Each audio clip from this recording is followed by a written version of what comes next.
RCCI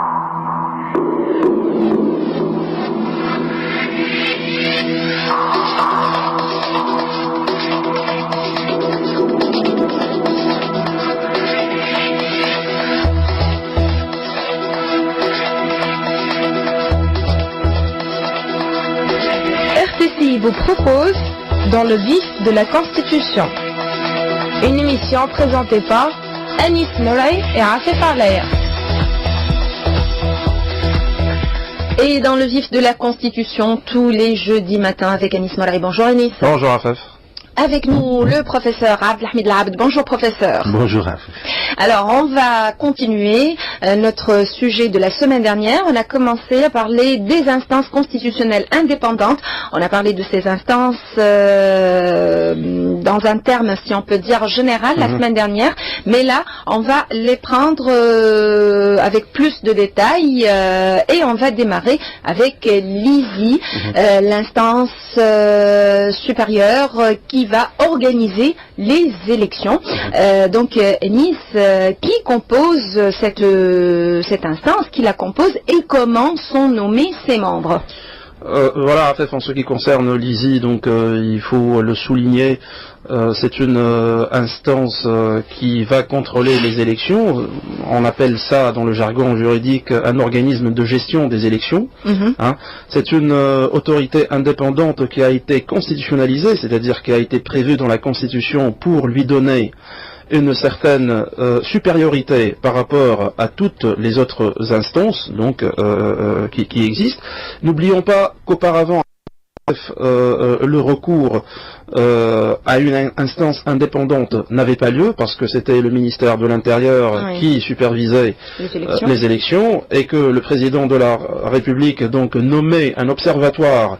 Et cette qualité donc de cet observatoire était complètement inféodée, elle est complètement asservie aux desiderata donc du président de la République, ce qui fait qu'on avait des simulacres d'élections, on n'avait pas d'élections, et on avait souvent donc des élections avec des taux qui étaient un peu exceptionnels, les 99%, comme quoi tout le monde était d'accord sur les présidents qui nous gouvernaient auparavant.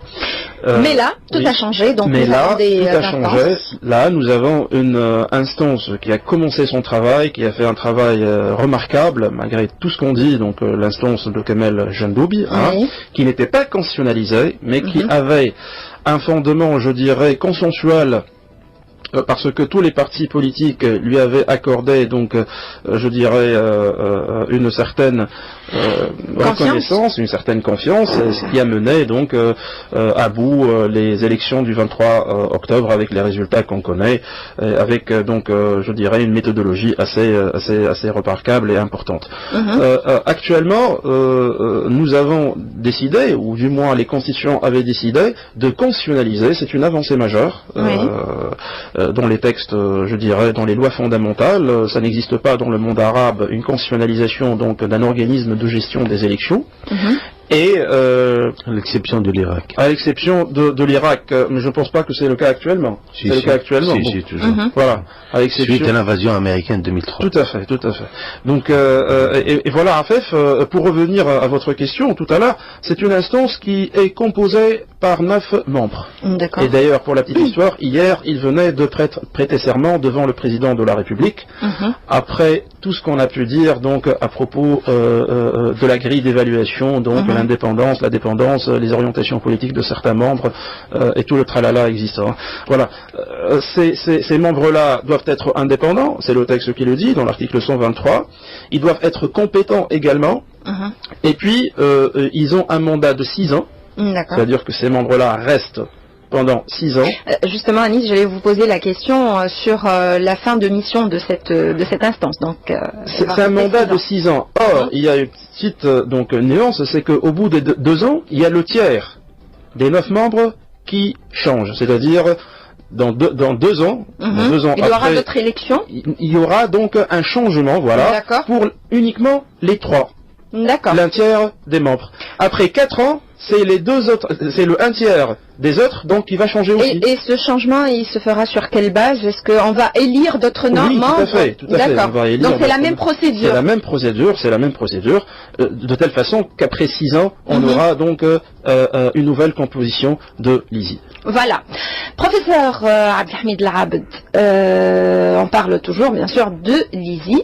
Quel est le rôle ou quel rôle elle est amenée à jouer, cette instance? Je pars du texte du projet de la Constitution qui est en cours d'adoption et de discussion par cette Assemblée nationale constituante.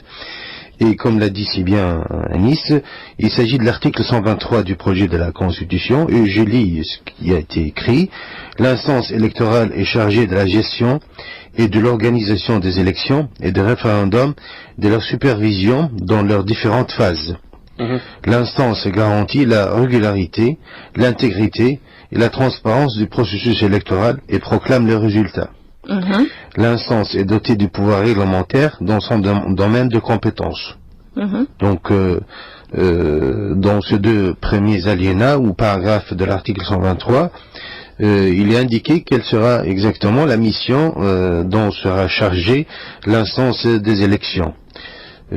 Telle que inscrite dans la Constitution. Donc il ne s'agit pas de l'instance supérieure des élections, l'ISI, dans les libellés anciens de l'instance qui a organisé les élections du 23 octobre 2011, mais il s'agit ici tout court de l'instance des élections. Donc c'est une instance qui sera chargée de la gestion, de l'organisation des élections, des référendums et de leur supervision dans leurs différentes phases. Donc, cette gestion et cette organisation aura pour but, pour objectif, de garantir la régularité, c'est-à-dire la procédure ou la façon avec laquelle les élections doivent se tenir. Donc ça suppose qu'il y ait au préalable une loi électorale dont l'ISI sera chargé de son application et de sa mise en œuvre. L'intégrité et la transparence du processus électoral et proclame le résultat. Donc ensuite l'ISI où l'instance des élections sera chargée de garantir l'intégrité et la transparence du processus électoral. L'intégrité et la transparence, c'est quelque chose qui est extrêmement dangereuse, extrêmement importante, et on ne sait pas exactement comment cette mission sera mise en œuvre, sera exécutée. Donc l'intégrité et la transparence, ça va être les critères sur lesquels le travail de cette instance sera jugé et jaugé. Donc le travail sera fait puisque l'instance est dotée du pouvoir réglementaire. Donc nous avons une nouvelle attribution, une attribution assez importante, tout à fait déterminante, qui complétera la loi électorale. Et donc avec la loi électorale, nous avons les règlements qui seront pris par l'instance des élections, et tout ça va être le déterminant dans le processus politique tunisien, dans ce que sera le régime politique tunisien. Parce que, à mon avis personnel, le plus important dans tout ça, ce sont les élections, c'est-à-dire la loi électorale. Tout à fait. D'ailleurs, on va lui réserver une émission spéciale. Donc le travail qui incombe à l'instance des élections, c'est un travail très important, et c'est un travail déterminant pour le futur, pour l'avenir du régime politique qui est mis en place par cette constitution. Donc c'est une mission qui est assez délicate, qui est importante, et l'instance des élections, son rôle sera déterminant pour le futur, l'avenir du pays. Un rôle très important à Nice, déterminant comme vient de le déclarer professeur Abdelhamid Labed. Donc comment peut-on garantir justement ce rôle? Pour la garantie du rôle, il faut essayer un peu de superviser les attributions qui ont été accordées donc à cette instance et qui sont très importantes. Ces attributions, n'oublions pas qu'elles ont été accordées par la loi, la loi qui a créé donc l'ISI et sur la base de laquelle on a élu donc ces 9 membres. Cette loi qui date, je pense, de décembre 2012. Et pour cela, je pense qu'il existe 2 attributions majeures. D'abord, des attributions de sensibilisation, parce que le rôle de l'ISI est aussi d'inciter les citoyens à aller voter. Justement, en faisant des campagnes de sensibilisation, en s'inscrivant dans une logique, comme je viens de le dire, de sensibilisation du citoyen, parce que en fait, ne pas aller voter signifie laisser sa place, donc ou laisser sa voix à celui que vous ne souhaitez pas qu'il arrive donc au pouvoir. Donc c'est un appel pour tous les Tunisiens, pour qu'ils sachent que c'est très important de voter. Il peut même aller et donner donc une feuille blanche, mais il faut quand même savoir exercer ce principe qui est très important, ce droit donc à des élections que pas mal de pays bafouent pour leurs donc citoyens. Et n'oublions pas, Afef, que les statistiques montrent actuellement qu'il y a une désaffection totale des citoyens par rapport à la res publica, donc à la chose, je dirais, publique. Et les sondages montrent que le taux des abstentionnistes arrive jusqu'à 50% ou plus, ce qui est énorme pour une transition démocratique. Il est du ressort de l'ISI de prévoir des campagnes de sensibilisation dans le sens de mobiliser et de donner de l'importance à cette à ces joutes électorales qu'elle supervisera.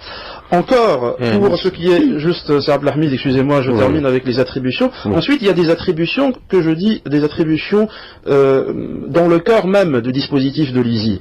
C'est-à-dire, l'ISI est appelé donc également à tenir le registre des électeurs, à le mettre à jour de manière permanente, celui décédé, celui donc qui est arrivé donc à la majorité avec laquelle il pourrait donc aller voter, et il y a aussi le fait d'arrêter les listes électorales pour chaque élection ou référendum et les réviser. Veiller également à garantir le droit de scrutin pour tout électeur. On ne peut pas dire celui il a la possibilité de voter, celui-là il n'a pas la possibilité de voter, parce que par exemple il a fait la prison, donc il n'est pas réhabilité dans ses droits. Donc c'est l'ISI qui le réhabilite dans ses droits pour qu'il puisse exercer son droit donc de vote. Il y a aussi la garantie d'égalité de traitement entre tous les électeurs, les candidats, les intervenants durant les opérations électorales et référendaires. Également, arrêter, publier et mettre en exécution le calendrier des élections et des référendums. C'est-à-dire que c'est l'ISI actuellement qui va déterminer, qui va dire, tout le monde se pose la question, c'est Abdelhamid, pour dire quand est-ce qu'on va avoir les élections législatives et les élections présidentielles. Ce ne sont pas les politiques qui décident de ça. C'est au ressort de l'ISI. Exactement, c'est l'ISI qui, selon donc un calendrier, selon donc des prévisions particulières, va dire on essaiera de faire par exemple, je dis n'importe quoi, les élections donc au mois d'octobre ou au mois de septembre ou au mois d'août, donc c'est en fonction du travail de l'ISI parce que c'est l'ISI qui aura oui ça vous m'excusez Anis, juste une précision en ce qui concerne l'organisation matérielle des élections et ce que vous venez de dire sur la date, la précision ou la fixation de la date de l'organisation ou de la tenue des élections législatives ou présidentielles, etc. Il faut préciser que la date qui sera déterminée cette fois-ci par l'instance des élections, ça sera uniquement pour cette fois. Parce que après 5 ans. Pas parce que la périodicité des élections, la date de toutes les élections, c'est dans la Constitution. Oui, tout à fait. Parce que nous vivons une phase transitoire, donc il a été convenu, c'est-à-dire il y a un accord juste oral, il n'y a pas un texte qui le dit, mais parmi les attributions essentielles aujourd'hui, parce que nous n'avons pas de textes en vigueur, parce que la Constitution n'est pas encore adoptée, parce que aussi certainement le problème majeur qui va se poser, c'est la loi électorale. Nous n'avons pas aussi jusqu'à aujourd'hui une loi électorale. Sauf que, on pourrait dire que la composition de l'instance d'élection préjuge un petit peu de ce que sera la loi électorale, avec un membre qui représente soit les électeurs tunisiens installés à l'étranger. Donc ça préjuge un peu de ce que sera la loi électorale. La nouveauté dans le travail, ou dans cette instance, ou dans le problème institutionnel, est que nous avons, pour la première fois, changé de la façon avec laquelle les élections doivent se tenir en Tunisie, c'est-à-dire on a détaché cette fonction du ministère de l'Intérieur tel que cela était le cas jusqu'en 2011, pour déléguer cette mission, pour attribuer cette mission à une instance indépendante, constitutionnelle indépendante, qui a la charge d'organiser les élections. Donc c'est un changement institutionnel qui, à mon avis, est très important, et ça va permettre de développer un peu l'intérêt des Tunisiens pour la démocratie. C'est l'élément essentiel de la démocratie. C'est la définition, c'est le critère déterminant de la démocratie. Ici, c'est l'avenir du système politique tunisien nouveau qui va être installé, qui est en jeu. Par ailleurs, vous avez parlé de processus d'inscription sur les listes électorales, et aussi vous avez parlé de la sensibilisation des Tunisiens pour participer aux élections. Enfin, sur le plan juridique, la mission de l'ISI n'est pas d'inciter, n'est pas de mener de campagne de sensibilisation ou de publicité, etc., pour inscrire le Tunisien et les Tunisiennes sur les listes électorales, mais de veiller à ce que ceux et celles qui ont le droit de voter peuvent exercer ce droit.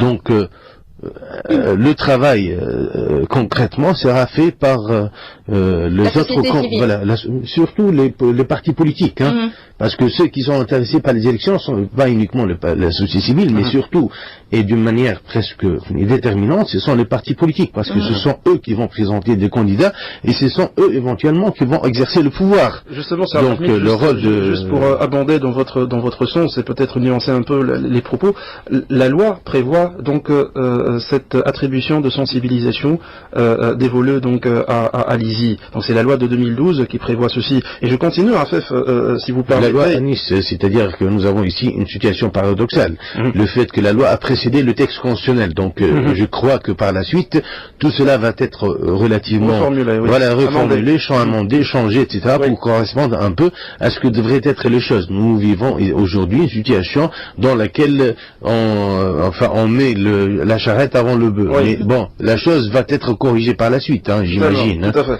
Et puis Afef, donc lorsque le scrutin a eu lieu, lorsque donc l'élection a eu lieu, il est du ressort de l'ISI de procéder au dépouillement des voix, et annoncer les résultats préliminaires et définitifs des élections et référendums.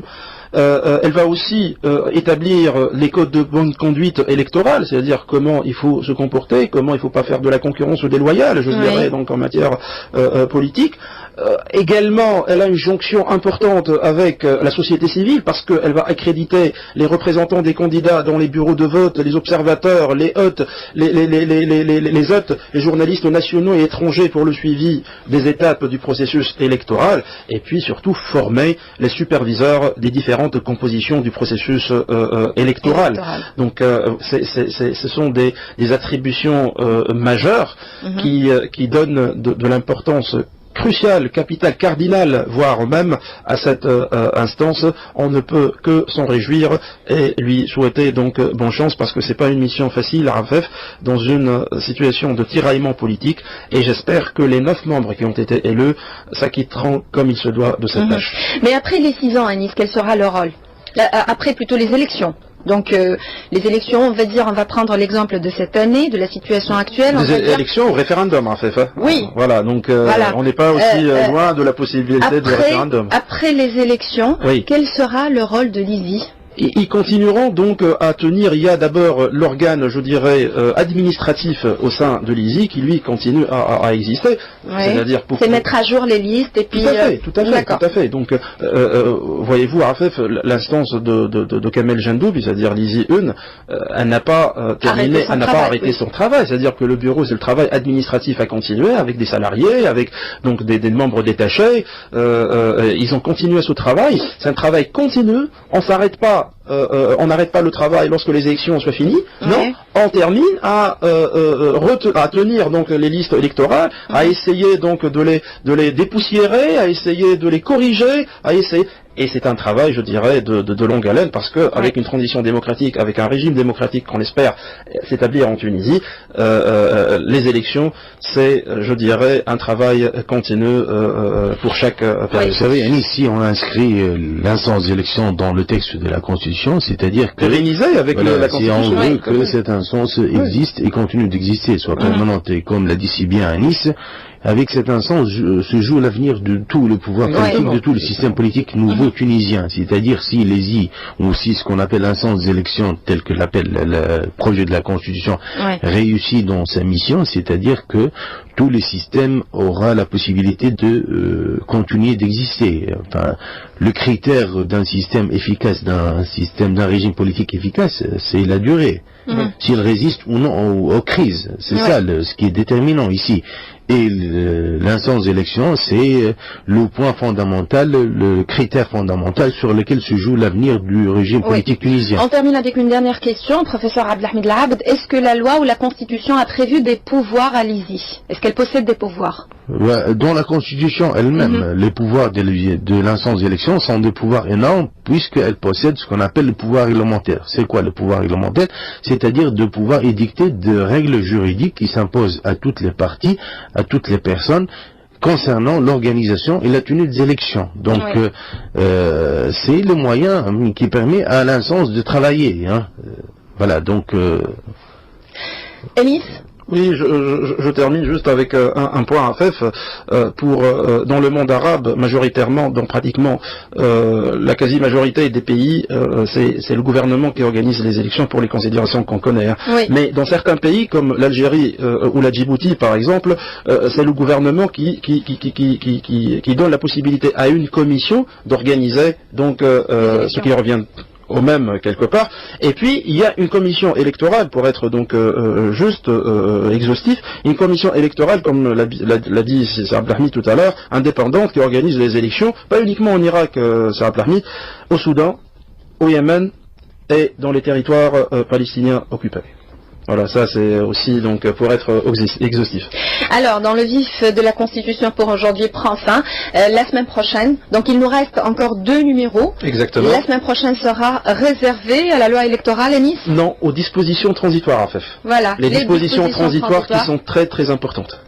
Merci beaucoup, merci professeur Abdelhamid Labd. Je remercie également Nawel Saidi pour sa collaboration technique. Slahdin Boumbarek vous présente le flash de l'actualité de 9h. Quant à moi, je vous donne rendez-vous demain matin à partir de 10h dans C'est le Mag. Bonne journée et au revoir.